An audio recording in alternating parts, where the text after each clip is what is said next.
राधे राधे। कैसे हैं आप सब? स्वागत है आपका अपने YouTube चैनल पर। हर रोज़ हमारी वीडियो पाने के लिए चैनल को सब्सक्राइब करें, वीडियो पे लाइक करें और कमेंट करें। सुनिए भागवत गीता के अगले श्लोक। न हि ज्ञानेन सदृशं पवित्रमि विद्यते तत्स्वयं योग संसिद्धः कालेन तमनि विदन्ति। अर्थात इस संसार में दिव्य ज्ञान के समान कुछ भी उदात्त या शुद्ध नहीं है। ऐसा ज्ञान समस्त योग का परिपक्व फल है। जो व्यक्ति भक्ति में सिद्ध हो जाता है वह यथासमय अपने अंतर में इस ज्ञान का आस्वादन करता है। जब हम दिव्य ज्ञान की बात करते हैं तो हमारा प्रयोजन आध्यात्मिक ज्ञान से होता है। निसंदेह दिव्य ज्ञान के समान कुछ भी उदात्त या शुद्ध नहीं है। अज्ञान ही हमारे बंधन का कारण है और ज्ञान हमारी मुक्ति का। यह ज्ञान भक्ति का परिपक्व फल है। जब कोई दिव्य ज्ञान की अवस्था प्राप्त कर लेता है तो उसे अन्यत्र शांति खोजने की आवश्यकता नहीं रहती, क्योंकि वह मन ही मन शांति का आनंद लेता है। दूसरे शब्दों में ज्ञान तथा शांति का पर्यवसान कृष्ण भावनामृत में होता है। भगवत गीता के संदेश का यही चरम परिणति है। अगला श्लोक। श्रद्धावालंबते ज्ञानम तत्प्रह संयतेन्द्रिय ज्ञानम लब्ध्वा शांतिमचिरेणा दिगच्छति। अर्थात जो श्रद्धालु दिव्य ज्ञान में समर्पित हैं और जिसने इंद्रियों को वश में कर लिया है वह इस ज्ञान को प्राप्त करने का अधिकारी है और इसे प्राप्त करते ही वह तुरंत आध्यात्मिक शांति को प्राप्त होता है। श्री कृष्ण में दृढ़ विश्वास रखने वाला व्यक्ति ही इस तरह का कृष्ण भावना भावित ज्ञान प्राप्त कर सकता है। वही पुरुष श्रद्धावान कहलाता है जो यह सोचता है कि कृष्ण भावना भावित होकर कर्म करने से वह परम सिद्धि प्राप्त कर सकता है। यह श्रद्धा भक्ति के द्वारा तथा हरे कृष्ण कृष्ण हरे हरे हरे राम राम राम हरे हरे मंत्र के जाप द्वारा प्राप्त की जाती है, क्योंकि इससे हृदय की सारी भौतिक मलिनता दूर हो जाती है। इसके अतिरिक्त मनुष्य को चाहिए कि अपनी इंद्रियों पर संयम करे। जो व्यक्ति कृष्ण के प्रति श्रद्धावान है और जो इंद्रियों को संयमित रखता है वह शीघ्र ही कृष्ण भावनामृत के ज्ञान में पूर्णता प्राप्त होता है। अगला श्लोक। अज्ञश्चा श्रद्धांश्च संशयात्मा विनश्यति नायम लोको अस्ति न परो न सुखम संशयातनम। अर्थात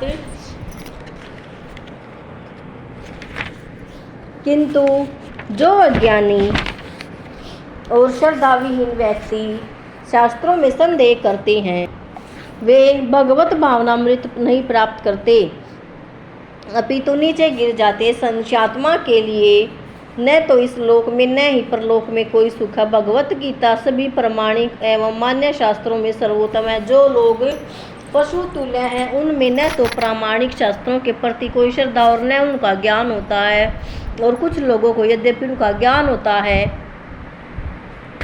और उनमें वे उदाहरण देते हैं किंतु उनमें वास्तविक विश्वास नहीं करते। यहाँ तक कि कुछ लोग जिनमें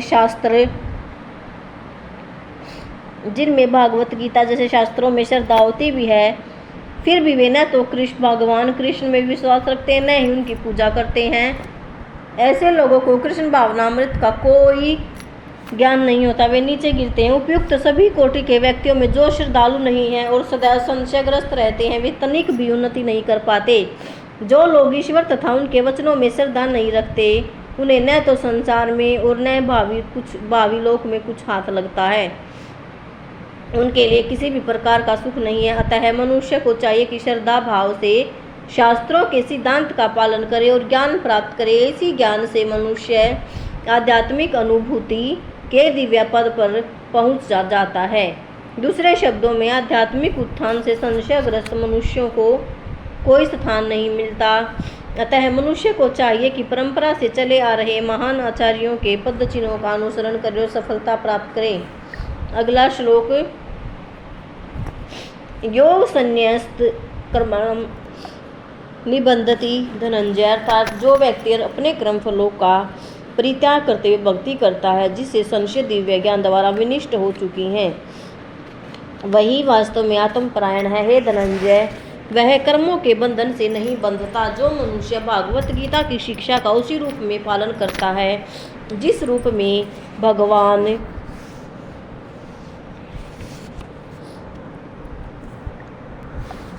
श्री कृष्ण ने दी थी, तो वह दिव्य ज्ञान की कृपा से समस्त संशयों से मुक्त हो जाता है। पूर्णतः कृष्ण भावना भावित होने के कारण से श्री भगवान के अंश रूप में अपने स्वरूप का ज्ञान पहले ही हो जाता, तेव निसंदेह वह कर्म बंधन से मुक्त है। अगला श्लोक, तस्माद् ज्ञान संभूतम हस्तथम ज्ञानासीनात्मनः स्थित्वेन संशयम योग मातिष्ठोतिष्ठ भारत, अर्थात अतएव तुम्हारे हृदय में अज्ञान के कारण जो संशय उठे हैं और उन्हें ज्ञान रूपी शस्त्र से काट डालो।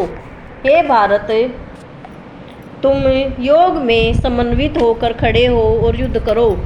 इस अध्याय में जिस योग पद्धति का उपदेश हुआ है वह सनातन योग कहलाती। इस योग में दो तरह के यज्ञ कर्म किए जाते हैं, एक तो द्रव्य का यज्ञ और दूसरा आत्मज्ञान यज्ञ, जो विशुद्ध आध्यात्मिक कर्म है। यदि आत्म साक्षात्कार के लिए द्रव्य यज्ञ नहीं किया जाता तो ऐसा यज्ञ भौतिक बन जाता, किंतु जब कोई आध्यात्मिक उद्देश्य या भक्ति से ऐसा यज्ञ करता है तो वह पूर्ण यज्ञ होता है। आध्यात्मिक क्रियाएं भी दो प्रकार की होती है, आत्मबोध तथा श्री भगवान विषयक सत्य। जो भगवान गीता के मार्ग पर चलता है वह ज्ञान की इन दोनों श्रेणियों को समझ सकता है। उसके लिए भगवान के अंश स्वरूप आत्मज्ञान को प्राप्त करने में कोई कठिनाई नहीं होती।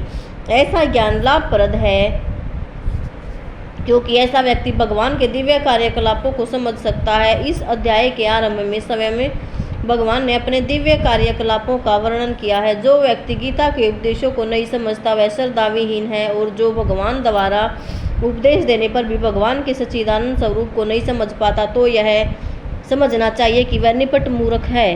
कृष्ण भावनामृत के सिद्धांतों को स्वीकार करके अज्ञान के कर्मशय दूर किया जा सकता है। यह कृष्ण भावनामृत विविध देव यज्ञ, ब्रह्म यज्ञ, ब्रह्मचर्य यज्ञ, गृहस्थ यज्ञ, इंद्रिय संयम यज्ञ, योग साधना यज्ञ, तपस्या यज्ञ, द्रव्य यज्ञ, स्वाध्याय यज्ञ, वर्णाश्रम धर्म से भाग लेकर जागृत किया जा सकता है। ये सब यज्ञ कहलाते हैं और ये सब नियमित क्रम पर आधारित हैं, किंतु इन सब कार्यकलापों के भीतर सबसे महत्वपूर्ण कारक आत्म साक्षात्कार है। जो इस उद्देश्य को खोज लेता है वही भागवत गीता का वास्तविक पाठक है, किंतु जो कृष्ण को प्रमाण नहीं मानता वह नीचे गिर जाता है।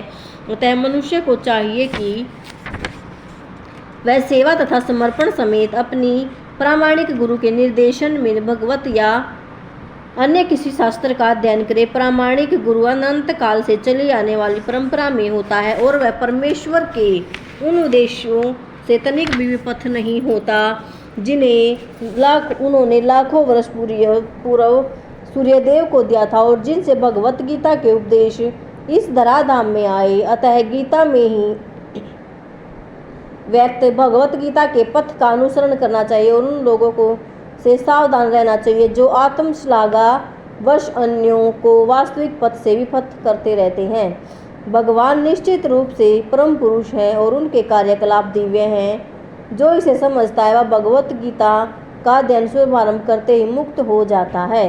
इस प्रकार श्रीमद् भागवत गीता के चतुर्थ अध्याय दिव्य ज्ञान का भक्ति वेदांत तात्पर्य पूर्ण हुआ।